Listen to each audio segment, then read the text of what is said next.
Assalamualaikum warahmatullahi wabarakatuh. Alhamdulillahirobbil alamin. Allahumma sholli ala sayyidina Muhammad wa ala alihi washabihi wasalim.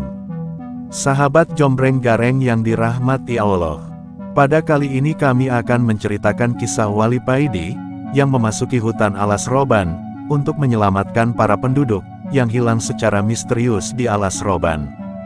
Sebelum lanjut ceritanya, alangkah baiknya untuk menulis sholawat di kolom komentar, agar kita mendapatkan rahmat dari Allah Subhanahu wa Ta'ala dan kecintaan dari Nabi Muhammad Shallallahu Alaihi Wasallam.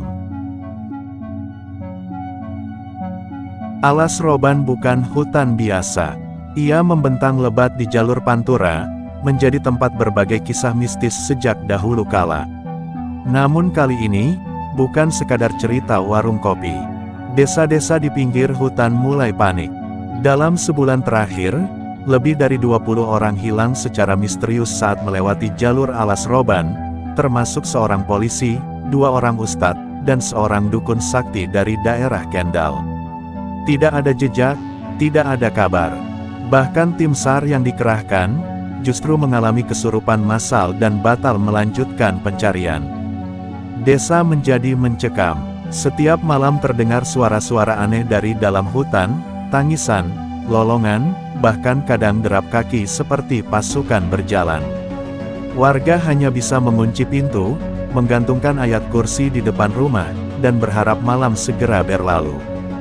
Di tengah kegelisahan itu, seorang kiai tua dari pondok kecil di pelosok Pekalongan, berkata lirih pada para tokoh desa, "Kalau kalian mau menyelesaikan urusan ini, kirimlah Wali Paidi." Bukan karena ia lebih sakti, tapi karena dia lebih dikenal oleh alam lain. Maka utusan pun dikirim. 3 orang lelaki berangkat menuju rumah Wali Paidi, di rumah sederhana tempat ia tinggal. Ketika para utusan menceritakan perihal warga yang hilang, hutan yang ganas, dan para ustadz yang gagal kembali, Wali Paidi hanya mendengarkan sambil membenarkan peci usangnya. "Yang kalian ceritakan bukan hanya masalah manusia, tapi juga soal batas alam," ucapnya pelan. "Kalau kalian percaya, aku berangkat. Semoga mereka yang hilang, bisa kembali pulang." Keesokan harinya, Wali Paidi berangkat tanpa iring-iringan. Hanya membawa bekal secukupnya, air minum, dan mushaf kecil yang sudah lapuk dimakan waktu. Ia masuk ke Alas Roban lewat jalur lama, yang konon pernah ditutup karena banyak kecelakaan. Tak ada yang berani menemaninya. Langit siang itu mendung kelabu. Angin bertiup dari arah selatan, membawa aroma basah tanah dan sesuatu yang asing, seperti dupa terbakar. Pepohonan di kanan kiri jalan seperti menunduk, seolah memberi salam atau mungkin memperingatkan. Langkah Wali Paidi ringan, meski tanah becek dan akar-akar besar menghalangi jalan. Ia melantunkan sholawat di setiap langkah disertai zikir, dan bibirnya sesekali membaca la haula wala quwata illa billah. Suasana mulai berubah. Hening, tak ada suara burung, tak ada serangga, bahkan daun yang jatuh pun terasa berat. Di tengah hutan, ia berhenti di sebuah batu besar. Tiba-tiba, terdengar suara perempuan menangis dari kejauhan, lalu berubah menjadi tawa melengking. Tapi Wali Paidi tak gentar. Ia menghadap ke arah suara itu, membaca Al-Fatihah, dan berkata pelan, "Kalau kau bukan jin zolim, jangan ganggu perjalanan ini. Kalau kau jin baik, tunjukkan jalan." Tak lama, angin berputar. Dedaunan beterbangan. Suasana mencekam kembali tenang. Malam pertama pun tiba. Wali Paidi menyalakan api kecil, dan menggelar sajadah di atas rerumputan. Di sekelilingnya gelap, hanya suara dedaunan dan hembusan angin malam. Tapi ia tetap tegak dalam sholat tahajud, memohon perlindungan dan petunjuk. Di langit, awan membuka sedikit, memperlihatkan bulan separuh. Seolah langit pun menyaksikan, pertarungan belum dimulai, tapi langkah sudah ditetapkan. Wali Paidi menatap ke kegelapan hutan, lalu berbisik, "Insya Allah, semua yang hilang akan pulang." Pagi masih berselimut kabut tipis, saat Wali Paidi melanjutkan langkahnya menembus jantung Alas Roban. Cahaya matahari hanya berani menyelinap di sela-sela ranting, menciptakan bayangan yang terus bergerak, meski tak ada angin. Suasana sunyi, terlalu sunyi, hingga suara langkah kaki sendiri terdengar menggetarkan. Baru beberapa ratus meter berjalan, Wali Paidi menghentikan langkah. Seekor kucing hitam muncul tiba-tiba, duduk di tengah jalan. Tatapannya tajam, matanya merah menyala. Wali Paidi menunduk sedikit, lalu berujar, "Bukan waktumu menampakkan diri dalam wujud yang manja." Kucing itu mendesis, meloncat ke balik semak, lalu dari semak itu muncul seekor harimau loreng besar, lebih tinggi dari tubuh manusia. Giginya menganga, cakarnya mengoyak tanah. Nafasnya membakar udara, tapi Wali Paidi hanya duduk bersila, dan membaca ayat kursi perlahan. Harimau itu meraung dan menerkam, tapi tubuhnya menembus angin, lenyap sebelum sempat menyentuh tubuh Wali Paidi.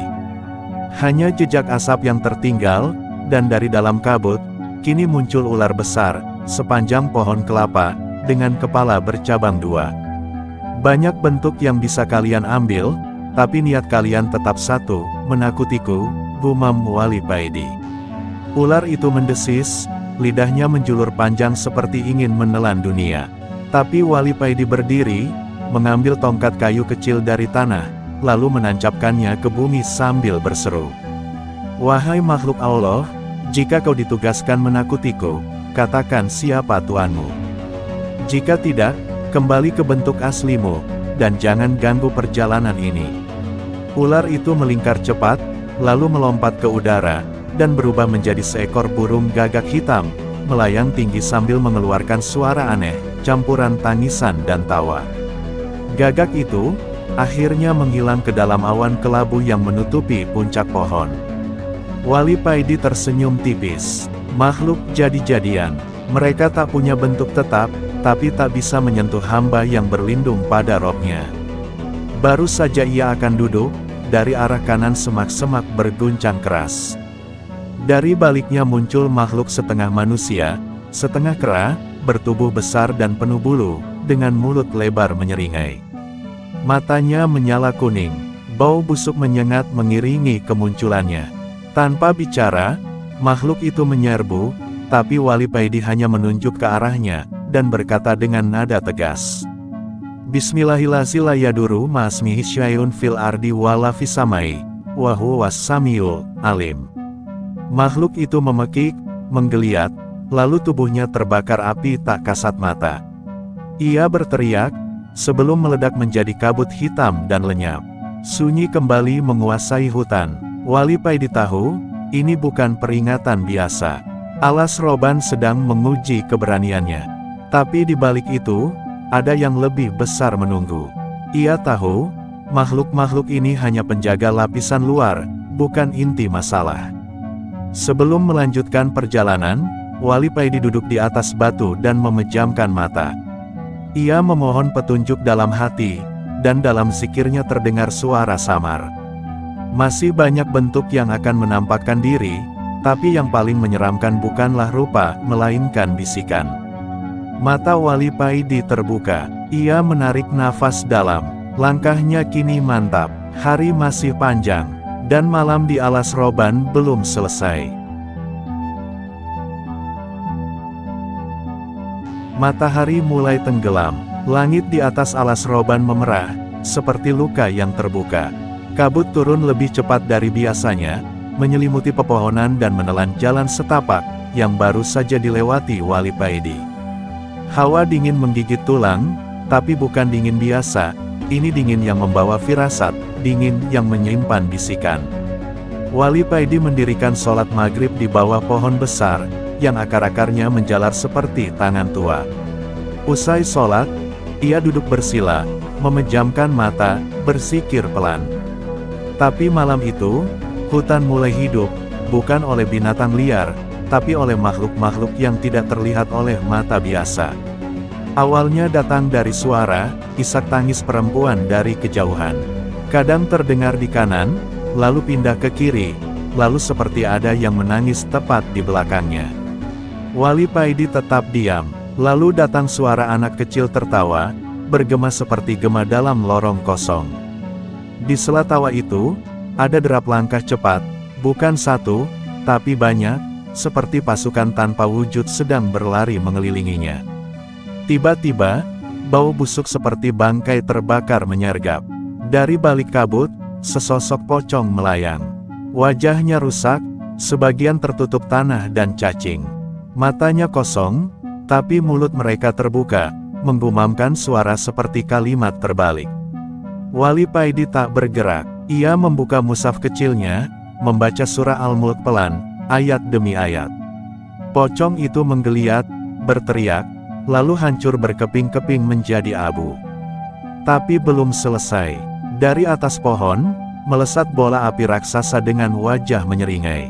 Itu Banaspati, makhluk api dari golongan jin jahat, sering muncul untuk meneror musafir yang tersesat.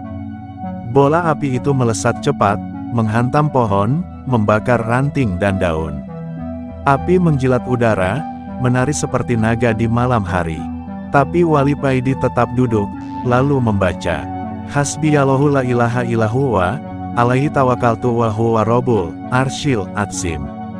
Api itu berhenti di udara, berputar kencang, lalu menyusut dan padam seketika. Asap mengepul, suara rintihan terdengar di kejauhan, seperti makhluk yang gagal melaksanakan perintah tuannya.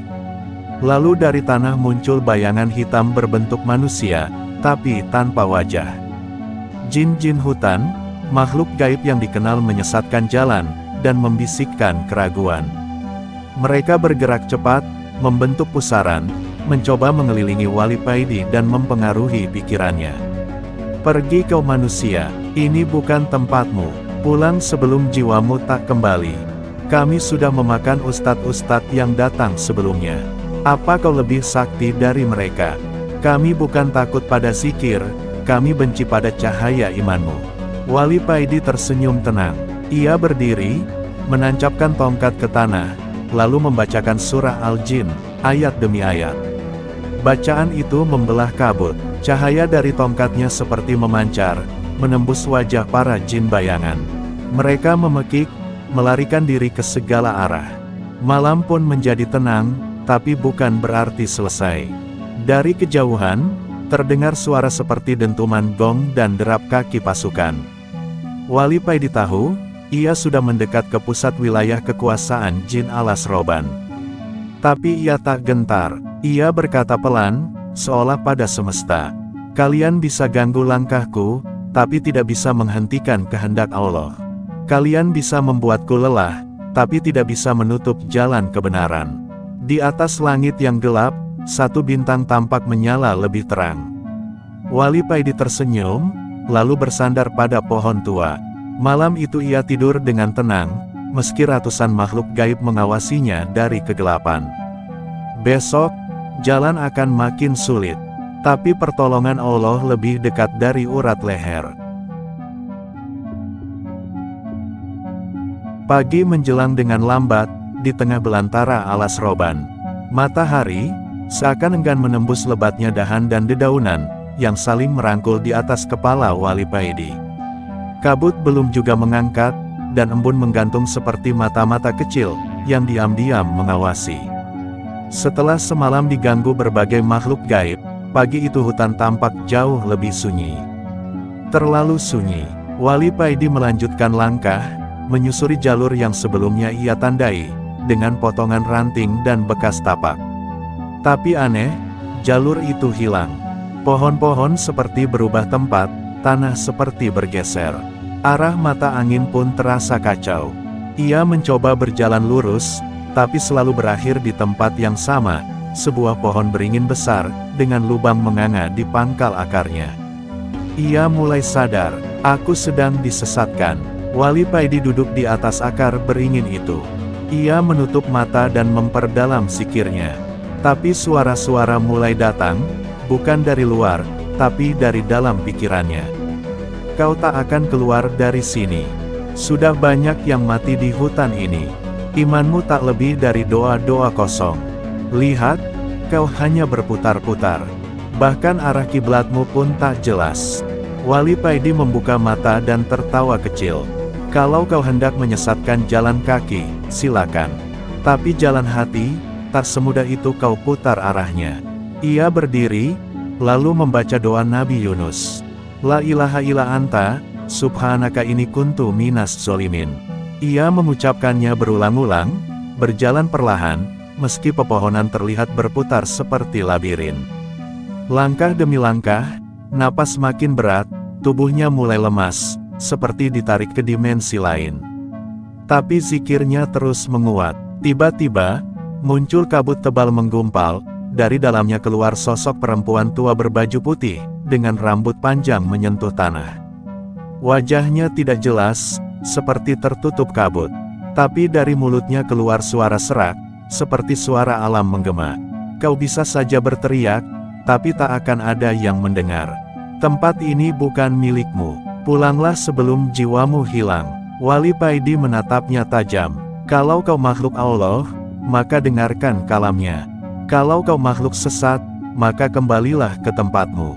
Ia membaca surah Al-Falaq dan Anas berulang-ulang. Sosok itu mengerang, tubuhnya meleleh seperti kabut yang dibakar cahaya, lalu menghilang. Setelah itu, suara-suara hutan mulai berganti.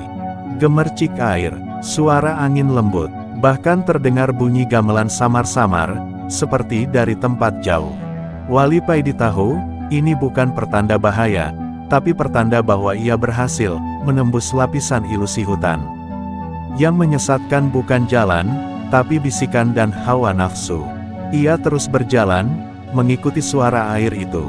Setelah beberapa waktu, ia tiba di sebuah mata air kecil di tengah hutan. Di dekatnya ada batu besar yang bersih dan datar. Ia berwudu, lalu mendirikan sholat duha. Setelah salam, ia berdoa dalam diam. Ya Rob, aku tahu tempat ini dijaga.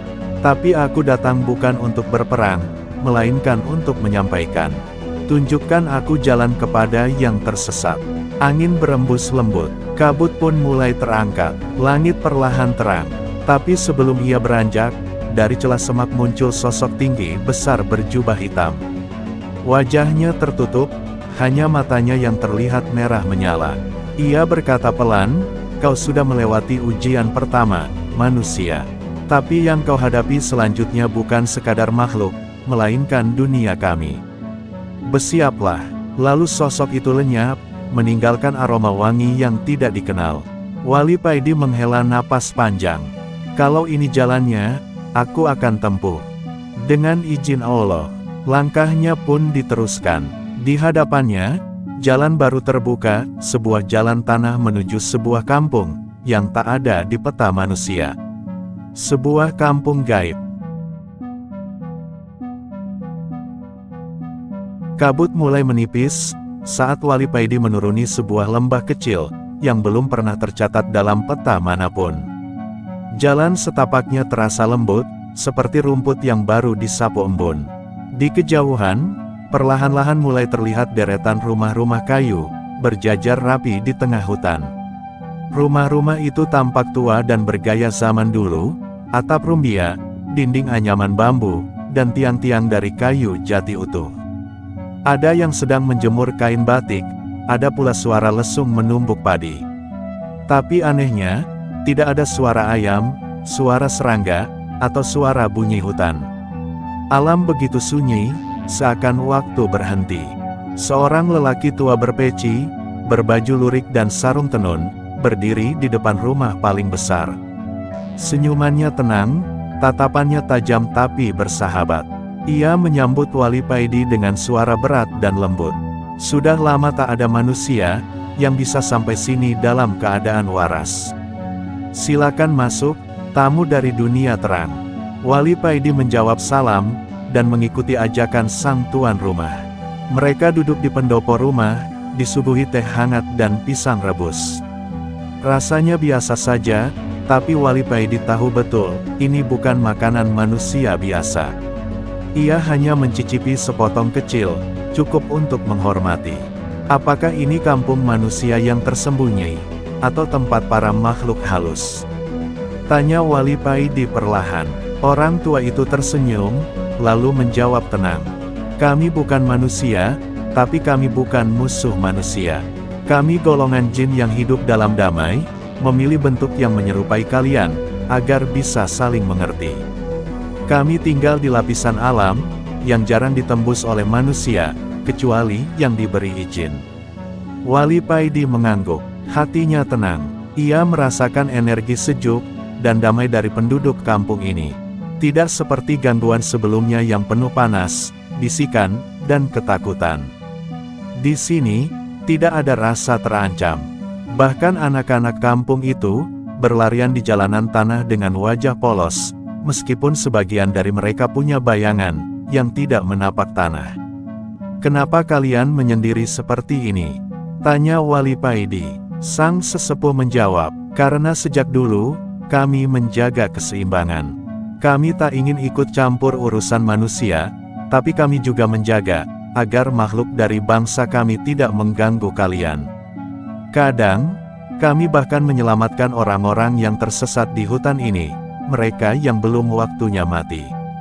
Wali Paidi terdiam. Ia mengingat kabar warga hilang, dan mulai paham. Tak semua yang hilang dimangsa makhluk jahat, ada yang dilindungi dan disembunyikan, menunggu waktu yang tepat untuk pulang. Tapi sekarang, suasana di luar berubah, lanjut sang sesepuh. Jin-jin jahat mulai berani menguasai jalur lintas manusia.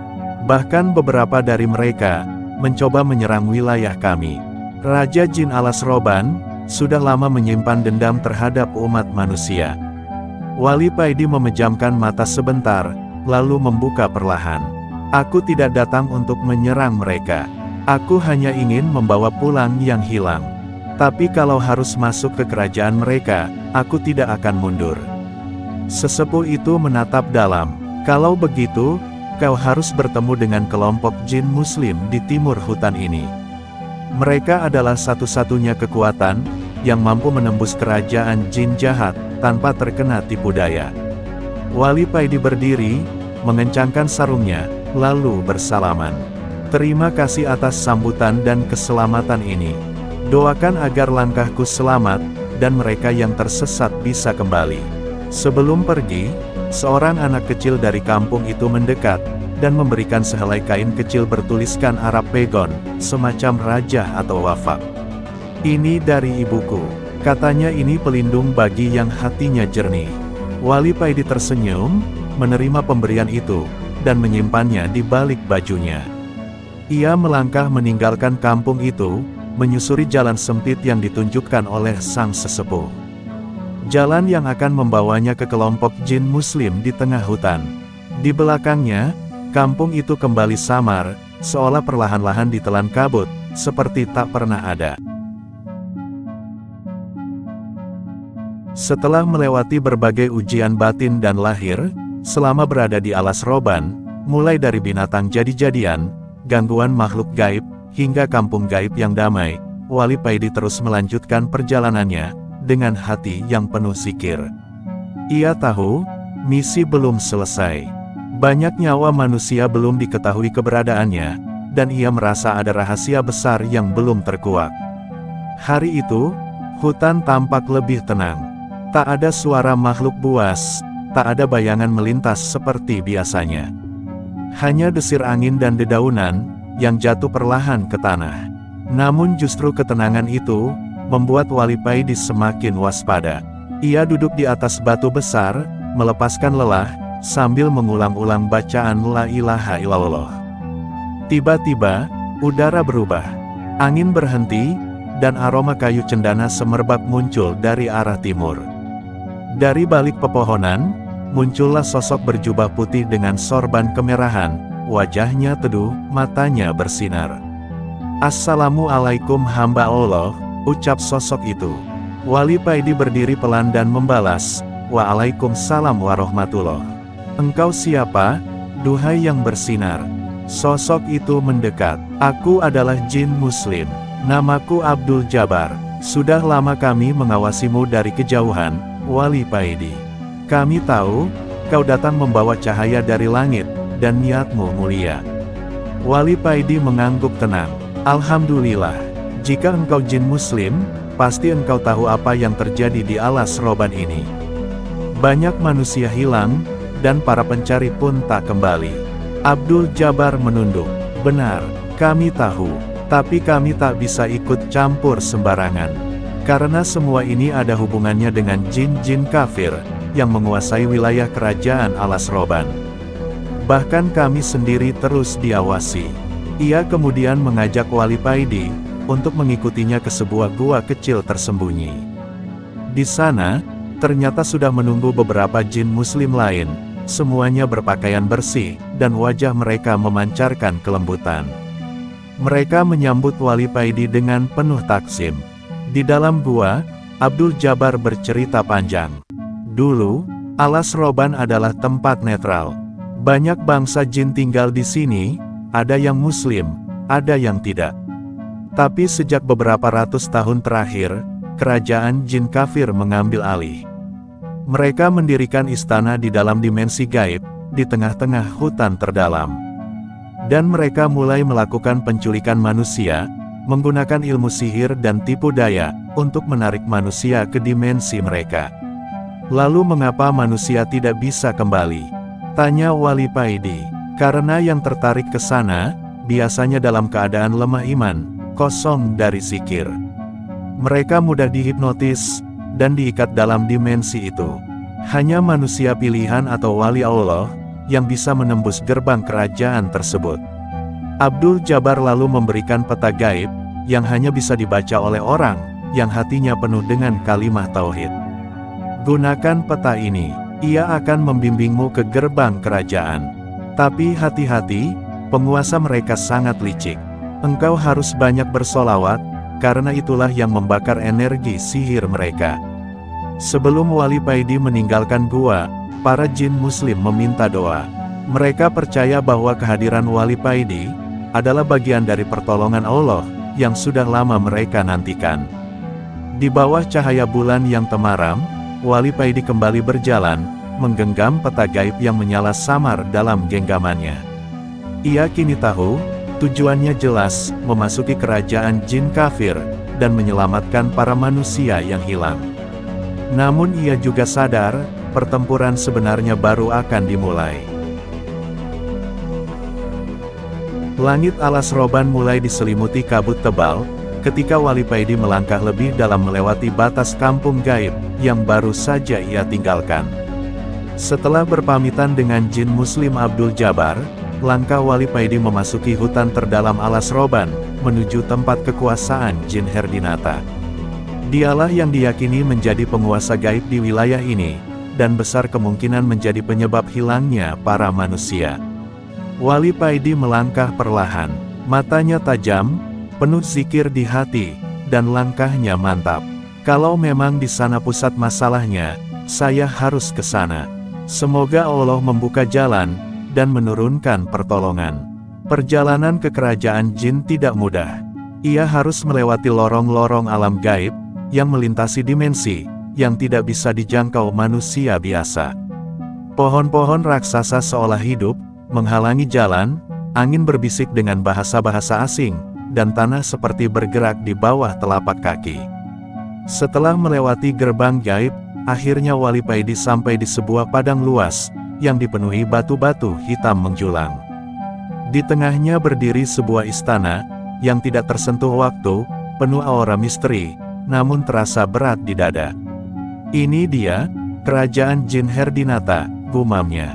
Dua penjaga tinggi besar bersayap hitam, menghadang Wali Paidi. Mata mereka menyala merah, namun saat melihat wajah Wali Paidi yang tenang dan bersinar, mereka justru tertunduk. Salah satunya berkata, "Engkau bukan manusia biasa. Silakan masuk, sang raja sudah tahu kedatanganmu." Di dalam istana, suasana penuh sihir. Langit-langit istana bercahaya meski tanpa pelita.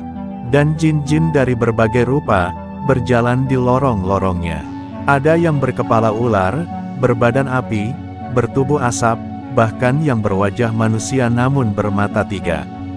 Di singgasana batu giok hitam, duduk Raja Jin Herdinata tinggi menjulang, berjubah merah darah, dan bermahkota. Matanya memancarkan kekuasaan, namun juga kebingungan. "Siapa engkau?" manusia yang berani datang ke tempat kami tanpa rasa takut. Suaranya menggema. Wali Paidi melangkah ke depan dengan tenang. Aku Paidi, utusan cinta dan rahmat dari Tuhan yang Maha Pengasih. Aku datang bukan membawa permusuhan, tapi cahaya untuk yang mau kembali kepadanya. Raja Jin Herdinata tertawa keras. Cahaya. Di tempat gelap ini, kami tidak butuh cahaya. Namun seketika itu juga, tubuh Wali Paidi memancarkan cahaya putih yang sangat terang, membuat sebagian jin menunduk dan berteriak kepanasan. Beberapa bahkan tersungkur dan menangis. Ini bukan cahaya biasa, gumam Raja Jin Herdinata dengan nada berubah. Ini seperti cahaya yang dulu membuat sebagian dari kami tunduk pada Nabi Sulaiman. Wali Paidi melangkah lebih dekat. Kembalilah, bebaskan manusia-manusia itu. Jangan kau perpanjang kemurkaan Tuhan atasmu. Wajah Raja Jin Herdinata mulai bimbang. Aku dulu juga pernah diajak masuk Islam, tapi hatiku keras. Tapi sekarang, cahaya ini seperti mengoyak belenggu lama.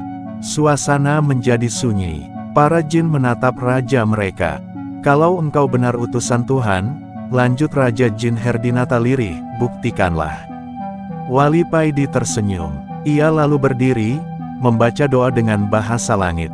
Tiba-tiba ruangan bergetar, dan suara azan menggema dari arah langit istana. Para jin satu persatu tersungkur, termasuk Raja Jin Herdinata, yang akhirnya menangis dan bersyahadat. Aku bersaksi tiada Tuhan selain Allah, dan Muhammad adalah utusannya. Langit alas roban cerah seketika. Setelah mendapatkan izin dan mandat dari Raja Jin Herdinata, Wali Paidi diperkenankan untuk memasuki lorong rahasia, yang menuju ke tempat para manusia yang hilang.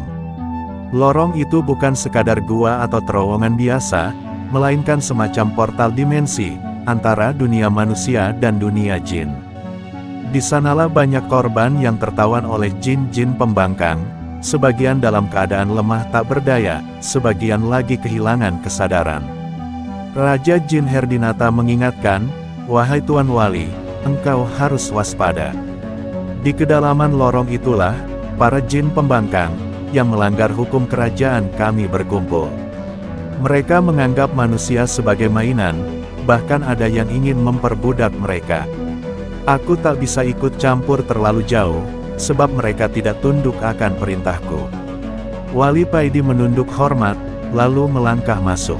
Setiap langkahnya diiringi zikir dan ayat-ayat Al-Quran. Atmosfer lorong itu gelap, lembab, dan terasa penuh bisikan gaib. Namun sinar putih mengelilingi tubuh Wali Paidi, tanda perlindungan dari kekuatan langit yang menyertainya. Tiba-tiba, muncullah makhluk-makhluk hitam besar, bermata merah menyala, yang tak lain adalah para jin durhaka. Mereka melayang di udara sambil tertawa seram. Kau manusia nekat, berani-beraninya masuk ke wilayah kekuasaan kami. Seru salah satu jin bermata satu bernama Baltasar. Wali Paidi tersenyum, lalu mengangkat tangannya dan berkata dengan tenang. Ya masyaral jini wal insi, inistatoktum antanfuzu min aktoris samawati wal ardi fanfuzu, latanfuzuna ila bisultun. Wahai kelompok jin dan manusia, jika kamu sanggup menembus melintasi penjuru langit dan bumi, tembuslah. Kamu tidak akan mampu menembusnya, kecuali dengan kekuatan dari Allah. Begitu ayat itu dilantunkan, jin-jin yang mengelilingi Wali Paidi langsung mundur, berteriak kesakitan, sebagian terbakar oleh cahaya zikir yang memancar dari lisan sang wali. Wali Paidi terus melangkah ke ruang utama, di mana puluhan manusia yang hilang terkurung dalam kabut gaib. Ia segera membaca doa-doa pembuka pengunci dimensi, diiringi surah Al-Falaq dan Anas.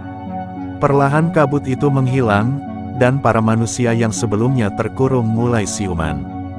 Mereka menatap Wali Paidi dengan pandangan bingung, tapi juga penuh harap. Aku di mana ini? Sudah berapa lama? Tanya seorang aparat yang hilang sejak sebulan lalu. Kalian di tempat jin, tapi insya Allah, kita pulang bersama, jawab Wali Paidi. Namun, saat hendak membawa mereka keluar, Jin Baltasar datang lagi, kali ini bersama pasukan jin hitamnya. Mereka mencoba menutup lorong, dan memutuskan jalan pulang. Wali Paidi lalu menancapkan tongkatnya ke tanah, dan membaca ayat kursi dengan lantang, hingga tongkat itu memancarkan cahaya terang menyilaukan. Seketika itu juga, bumi bergetar, dinding lorong runtuh sebagian, dan cahaya langit menembus masuk ke lorong. Pasukan jin itu berteriak kesakitan dan lari terbirit-birit. Jalan pulang pun terbuka kembali. Dengan tertib, Wali Paidi memandu para korban keluar satu persatu, melalui terowongan portal yang mengarah ke pinggiran alas roban. Beberapa jam kemudian, mereka tiba di perkampungan terdekat. Warga pun gempar dan menangis haru. Para keluarga yang dulu hanya bisa pasrah, kini bersujud syukur melihat anak-anak dan kerabat mereka kembali. Tokoh agama setempat, para sesepuh dan masyarakat, menyambut Wali Paidi dengan penuh hormat. Subhanallah, sudah banyak yang mencoba, tapi tak ada yang bisa. Allah mengutus sampean sebagai jawaban doa kami semua, ucap seorang sesepuh sambil berlinang air mata. Wali Paidi hanya tersenyum dan berkata lirih, "Saya bukan siapa-siapa, saya hanya tukang nyari warung kopi yang nyasar ke sini." Semua yang hadir pun gembira dalam haru, menyadari bahwa perjuangan Wali Paidi bukan hanya melawan makhluk gaib, tapi juga menjadi perantara kasih sayang Allah bagi sesama manusia.